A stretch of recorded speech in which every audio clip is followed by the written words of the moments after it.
আজকে আমরা রায়ান মার্টিনের প্রশ্নবিচিত্রার 29 নম্বর স্কুল শ্রী রামকৃষ্ণ শিক্ষালয়া হাওড়া এই স্কুলের প্রশ্নগুলো করব।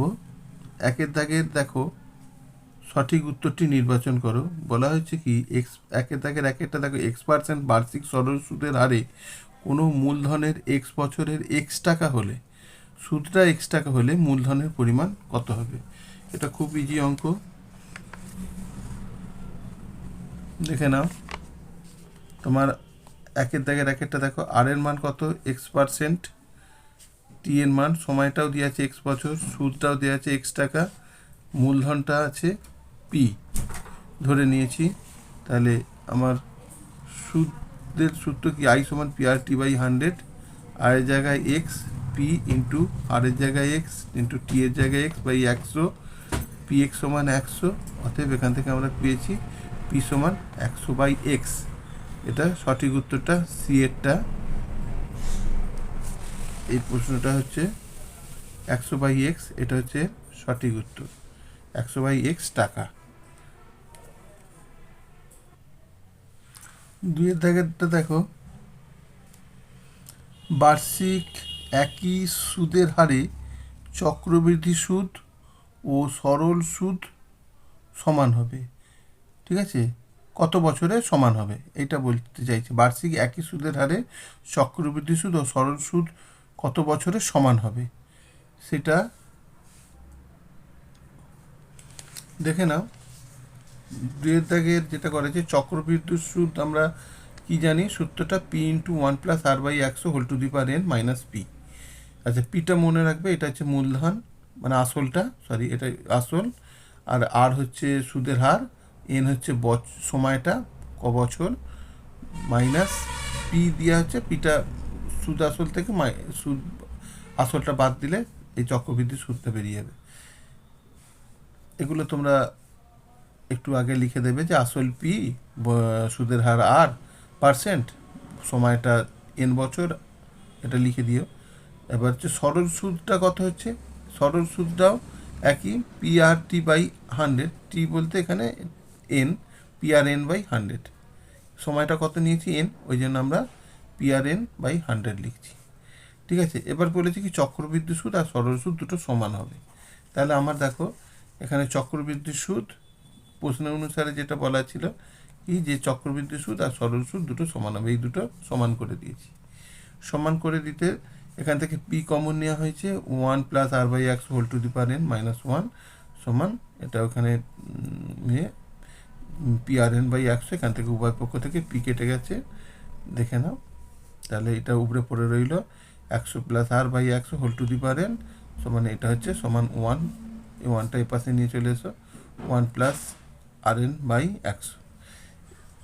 এখন আমার 100+r/100^n সমান 100+rn/100, এটা আমার হয়েছে, এই অবস্থায় আছে।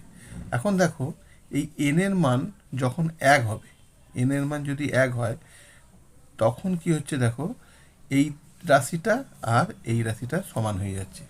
দেখো যদি n সমান সমান হয় 1 হয় তখন কি হয়, উভয় পক্ষে সমান হয়ে যাবে। এই যে কীরকম হবে, 100+r/100 আর সমান 100+r/100, এই দুটো সমান হয়ে যাবে। তার মানে চক্রবৃদ্ধি সুদ সমান সরল সুদ হয়ে যাবে যখন n এর মানটা কত হবে, 1 বছর, মানে সময়টা যখন 1 বছর হবে তখন আমার চক্রবৃদ্ধি সুদ আর সরল সুদ সমান হয়ে যাবে। এটা হচ্ছে এর অ্যান্সারটা হবে, দেখে নাও, এই যে এর অ্যান্সার 1 বছর। ঠিক আছে, এটা সবসময় মাথায় রাখবে, আমি ক্যালকুলেশন করে করে দেখিয়ে দিলাম। চক্রবৃদ্ধি সুদ আর সরল সুদ সমান হয় যদি একই সরল সুদের হার থাকে, একই আসল মানে মূলধন থাকে, আর সময়টা তখন 1 বছরই হয়। এটা এমনি সবাই আমি তবু ক্যালকুলেশন করে দেখিয়ে দিলাম। আচ্ছা, 3 নম্বরে দেখো x² - x = k × 2x - 1 সমীকরণের বীজদ্বয়ের সমষ্টি 0। বীজদ্বয়ের সমষ্টি মানে বীজদ্বয় কত, আলফা আর বিটা যদি আমরা ধরি তাহলে বীজদ্বয়ের সমষ্টি কত হয়, আলফা প্লাস বিটা। এর মানটা 0 দেওয়া আছে, এখান থেকে কে এর মান বার করতে হবে। আর এখানে যেটা আছে এটাকে আমরা x square plus bx plus c এই আকারে আমরা লিখব। দেখো এক্স স্কোয়ার মাইনাস এক্স সমান k into two x minus one. এটাকে কী করলাম, এক্স স্কোয়ার মাইনাস এক্স যেমন আছে এটাকে টু কে এক্স মাইনাস কে, তাহলে এটা এক্স স্কোয়ার মাইনাস এক্স এই পাশটা এইদিকে এলো minus two k x plus k equal to 0, তাহলে x square minus one plus two k, এক্সটা কমন নিয়েছি। আর চিহ্নটা সবসময় খেয়াল রাখবে, এটা মাইনাস আছে এটা প্লাস হবে, তবে এটা মাইনাস হবে, প্লাস কে ইকুয়াল টু 0। আমার মেন উদ্দেশ্য এই যে এই সমীকরণটাকে আমরা x square plus bx plus c আকারে করা, এই ফর্মে নিয়ে আসা, এইটা আমার মেন উদ্দেশ্য। X square plus bx plus c এই আকারে এটাকে নিয়ে আসা। এবার দেখো আমার এর মান তাহলে কত হচ্ছে 1। এই সমীকরণের সঙ্গে এই সমীকরণ আমি তুলনা করে কি পাচ্ছি, এ সমান 1, বি সমান কত পাচ্ছি মাইনাস ওয়ান প্লাস টু কে এটা, আর সি সমান পাচ্ছি কত কে। ঠিক আছে, তাহলে আমার বলেই দেওয়া আছে আলফা প্লাস বিটা সমান কত, আলফা প্লাস বিটা আমরা এখান থেকে জানি কি আলফা প্লাস বিটা সমান মাইনাস বি বাই এ, তাহলে মাইনাস বি বাই এ, তাহলে এখানে বলাই আছে আলফা প্লাস বিটা সমান 0, এটা বইয়ে দেওয়াই আছে যে বীজদ্বয়ের সমষ্টি 0, এটা প্রশ্নানুসারে সমান এটা আছে minus b by a, minus b এর মান -1, তো এটা মানটা বোস করে দিলাম বাই এ, তাহলে 0 ইন্টু এটা এ ইন্টু 0 মানে 0, তাহলে 2k সমান কত হচ্ছে -1, আর কে এর মান কত হচ্ছে 1/2 মাইনাস 1/2। এটা সি এর উত্তরটা দেখে নাও, এই যে সি এর উত্তরটা, এটা হচ্ছে সঠিক অ্যান্সার। চারেরটা দেখো এ প্লাস বি সমান √7 এবং এ মাইনাস বি সমান √3 হলে এ বি এর মান কত। দেখে নাও, এ প্লাস বি সমান √7 আর এ মাইনাস বি সমান √3। এটা দেখো আমরা কি করব, ফার্স্টে এ প্লাস বি এর হোল স্কোয়ারের সূত্র ফেলবো। এ প্লাস বি এর হোল স্কোয়ারের সূত্র যেটা মান নির্ণয়ের সূত্র আছে এ মাইনাস বি এর হোল স্কোয়ার প্লাস 4ab, এই সূত্রটা দিয়ে আমরা অ্যাপ্লাই করব। তাহলে এ প্লাস বি এর মান কত হচ্ছে √7, তাহলে √7 হোল স্কোয়ার লিখলাম, আর এ মাইনাস বি এর মান দেওয়া আছে কত √3, তাহলে এখানে √3 স্কোয়ার প্লাস 4ab, এখান থেকে আমরা তাহলে 7 এখানে 3 এটা 4ab, তাহলে 4ab সমান কত হচ্ছে 7 - 3, 4ab সমান হচ্ছে 4, তাহলে ab সমান হচ্ছে 1, এর অ্যান্সারটা হবে। তাহলে দেখো এখানে সঠিক এ বির অ্যান্সারটা এটা সঠিক অ্যান্সার। এরপরে দেখো এবিসি ত্রিভুজের পরিকেন্দ্র ও এ বি কোণ 50 ডিগ্রি হলে এসিবি কোণের মান কত। তাহলে এখানে দেখো এবিসি ত্রিভুজের পরিকেন্দ্র ও, ঠিক আছে, তাহলে এখানে বলে দেওয়া আছে দেখো ও এ বি কোণ 50 ডিগ্রি, মানে এটা ও এ বি কোণ এটা কত 50 ডিগ্রি দেওয়া আছে, তাহলে এ সিবি কোণের মান কত, এই কোণের মান কত। তাহলে দেখো এইটা হচ্ছে বৃত্তের ব্যাসার্ধ, এইটা আর এইটা বৃত্তের ব্যাসার্ধ, তাহলে এই বাহু সমান এই বাহু, তার মানে এটা ও এ সমান ও বি, তার মানে দেখো ও এ সমান ও বি। এবার তাহলে এই দুটো বাহু যদি সমান হয় তাহলে এই কোণটা সমান এই কোণটা হবে, তাহলে ও এ বি কোণ সমান ও বি সি কোণ, তাহলে ও এ বি কোণ সমান ও বি এ কোণ, ও বি এ কোণ সমান কত, মান হচ্ছে 50 ডিগ্রি, এটা দেওয়া আছে যে 50 ডিগ্রি, 50 ডিগ্রি হলো, ঠিক আছে।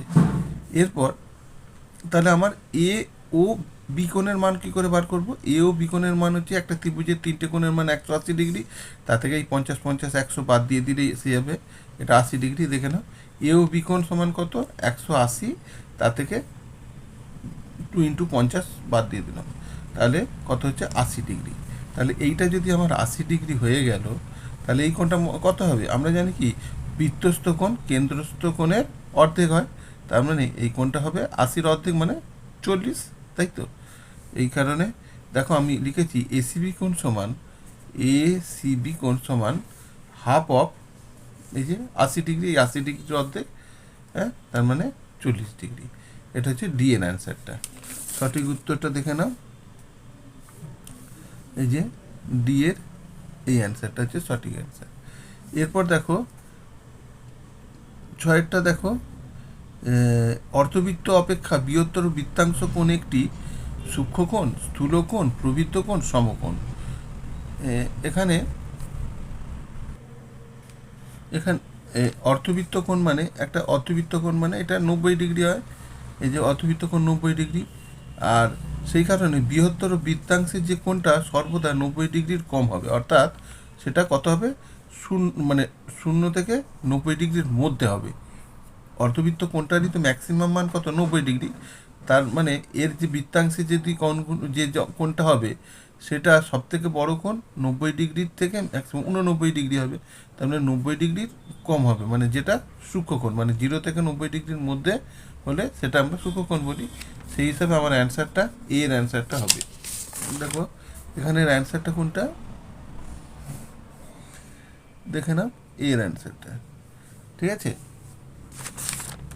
এরপর দেখো দুইয়ের দাগের একেরটা নিম্নলিখিত প্রশ্নগুলির উত্তর দাও। একের প্রশ্নটা দেখো, বার্ষিক 5% সরল সুদের হারে কত টাকার মাসিক সুদ 1 টাকা হবে তা নির্ণয় করো। তার মানে এখানে কি আছে, মাসে যদি 1 টাকা হয় তাহলে 12 মাসে কত হচ্ছে, 12 টাকা। আর এখানে সুদের হারটা দেওয়া আছে 5%, তাহলে আমার কেবলমাত্র মূলধনটা মানে আসলটা বার করতে হবে। তাহলে মানে মূলধনটা বার করতে হবে এখানে। তাহলে আমার আই সমান PRT/100 এই সূত্রটা পেলেছি। দেখো 12 মাসে কত হচ্ছে, 1 টাকা মাসের সুদ হলে 12 মাসে 12 টাকা সুদ হচ্ছে। আর পিটা আমরা জানি না, মূলধনটা ধরি, এখানে লিখে দিতে পারো, ধরি মূলধন সমান পি টাকা। ঠিক আছে, তাহলে এই পি টাকার পি ইন্টু আর এর মান দেওয়া আছে 5%। ঠিক আছে, আর এর মান দেওয়া আছে 5%, মানে 5 ইন্টু টি হচ্ছে 1 বছর, 1 বছরের কেস হচ্ছে বাই 100। এখান থেকে আমরা 5P সমান কত হচ্ছে, 1200 টাকা। পি সমান হচ্ছে 5 দিয়ে ভাগ করলে 240 টাকা। এটা হচ্ছে অ্যান্সার। ঠিক আছে, সঠিক অ্যান্সারটি এটি। এরপরে দেখো দুইয়েরটা 3x minus 5y by 3x plus 5y সমান 1/2 হলে 3x square minus 5y square by 3x square plus 5y স্কোয়ারের মান কত। তাহলে দেখে নাও, এটা কোনো ব্যাপার, খুব সোজা অঙ্ক। এই যে just 3x plus 5y minus 5y by 3x minus plus 5y সমান 1/2, কোনাকুনি গুণ করলাম, করে এটা বেরোলো 6x minus 10y 3x plus 5y। এখান থেকে এক্সগুলোকে একদিকে নিয়ে এলাম আর ওয়াইগুলোকে একদিকে নিয়ে এসে করলাম 3x সমান 15y। এখান থেকে আমরা x/y সমান কত হচ্ছে, 5। তার মানে হচ্ছে x/y সমান 5 হলে x সমান হচ্ছে 5y। এখান থেকে আমরা x আর y এর মধ্যে একটা সম্পর্ক পেয়ে গেলাম, x সমান 5y। এরপর আমাদের যেটা দেওয়া আছে, যে 3x square minus 5y square by 3x square plus 5y square, এটা আমরা লিখে এতে কেবলমাত্র x এর মানটা পুট করে দেবো। এই যে এটা লিখে দিলাম, দিয়ে এতে x এর সমান 5y এখানে বস করিয়ে দিলাম। দেওয়ার পর জাস্ট গুণ করলাম, এই যে 25y স্কোয়ার মাইনাস গুণ করার পর আমার এটা y স্কোয়ার কেটে যাবে, এটা 7 8। এটা হচ্ছে অ্যান্সার হচ্ছে। এরপর দেখো, এরপর 3-এরটা দেখো, 4 সেন্টিমিটার ব্যাসার্ধের দুটি বৃত্ত পরস্পরের কেন্দ্রগামী হলে তাদের সাধারণ জ্যায়ের দৈর্ঘ্য নির্ণয় করো। ঠিক আছে,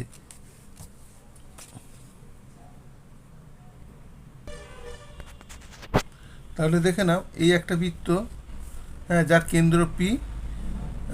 আর একটা বৃত্ত দেখো, এটা পি কেন্দ্রগামী একটা বৃত্ত আর কিউ কেন্দ্রগামী একটা বৃত্ত। হ্যাঁ, এই বৃত্ত পিকে ছেদ করছে, কিউ কেন্দ্রগামী বৃত্তটা পিকে ছেদ করছে, আর পি কেন্দ্রগামী বৃত্তটা কিউকে ছেদ করছে। দিয়ে এদের মধ্যে একটা সাধারণ জ্যা তৈরি হচ্ছে, এবি হচ্ছে একটা সাধারণ জ্যা। ঠিক আছে, আর আমরা পি কিউটা যোগ করে দিলাম, আর এখানে এপি আর এ কিউ যোগ করে দিলাম। তাহলে দেখো একটা জিনিস লক্ষ্য করো, এই যে পি কিউটা বৃত্তের কিন্তু ব্যাসার্ধ, এই বৃত্তেরও ব্যাসার্ধ, আবার এই বৃত্তেরও ব্যাসার্ধ।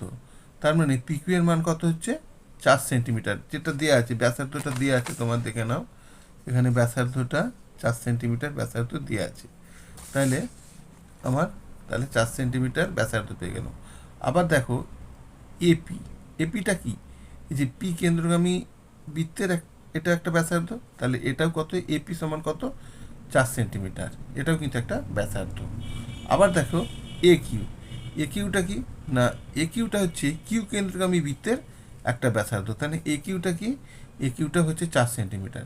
তাহলে এই যে তিনটে এপি, পি কিউ আর এ কিউ, এরা তিনজনই কিন্তু মানে কোনো না কোনো বৃত্তের ব্যাসার্ধ, সেই জন্য এবং প্রত্যেকেরই মান 4 সেন্টিমিটার, তাই জন্য আমরা লিখেছি এই তিনটে হচ্ছে বৃত্তের ব্যাসার্ধ।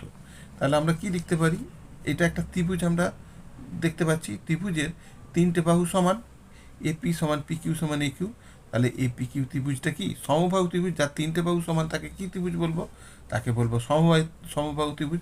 তাহলে এপি কিউ একটা সমবাহু ত্রিভুজ। আচ্ছা, এপি কিউ যদি সমবাহু ত্রিভুজ হয়, তাহলে একটা সমবাহু ত্রিভুজের উচ্চতা আমরা পড়েছি, সমবাহু ত্রিভুজের উচ্চতা সমান √3/2 ইন্টু বাহু, এটা আমরা সমবাহু ত্রিভুজের উচ্চতা সূত্র, √3/2 ইন্টু বাহু। তাহলে আমার তো বাহু 4 সেন্টিমিটার, আর সূত্রটা আমরা জাস্ট ফেলে দিচ্ছি, এম সমান √3/2 ইন্টু বাহু কত 4 সেন্টিমিটার, তাহলে এখান থেকে আমার 2√3 বেরিয়ে গেল। ঠিক আছে, এখানে 2√3। এবার দেখো এইটা আমরা পড়েছি যে বৃত্তের কেন্দ্র থেকে জ্যায়ের উপর আমি যেটা টানবো সেটা লম্ব দূরত্ব হবে এবং জ্যাটাকে সমদ্বিখণ্ডিত করবে। তার মানে আমি লিখছি আবার পিএম এবি জ্যাকে লম্বভাবে সমদ্বিখণ্ডিত করে, তার মানে আমরা কি বলবো, এম সমান বিএম। এই যে আমরা দেখো এম সমান বিএম সমান কত, এই মান বিএম এর মান কত বেরিয়েছে 2√3, এম এর মান 2√3 হলে এম সমান বিএম, এই যে এম সমান বিএম এর মান কত হচ্ছে 2√3।